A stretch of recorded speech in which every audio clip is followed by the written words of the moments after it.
Málstekur hv. 4. þingmaður Suðvesturkjördæmis, Guðmundur Andri Thorsson. Virðulegi forseti.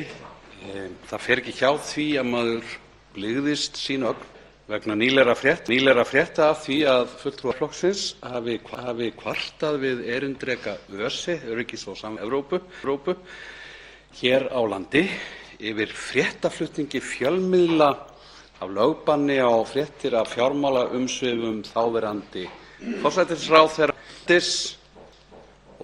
og erlendis, en einkum þó aflendis, í aðdraganda hrunsins. Flátt er fagurt, flátt, segja nornirnar í Macbeth. Og svipaðan útúrsnúning sjáum við hjá ýmsum af ófyrirleitnustu stjórnmönnum nútíð heimi sem kalla sannar fregnir af sjálfum sér jafnan lygafréttir og grafa sífellt undan fjölmiðla sem starfþágu frekar en að ganga erinda eigenda sinna eða pólitískra afla.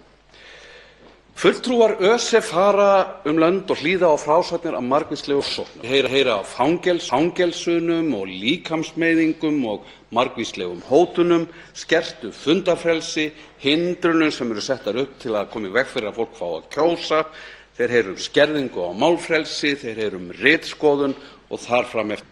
En þegar þessi fulltrúar koma til Íslands fá þeir hins vegar að heyra umkvartanir stjórnarflokks yfir umfjöllun fjölmiðla sem þeim flokki finnst óþægilegt. Virðulegi forseti. Í ýmsum löndum Evrópu búa blaðamenn við ofsóknir ríkjandi stjórnvalda, en hitt er fáheyrt. Ríkjandi stjórnvöld búi við ofsóknir blaðamanna.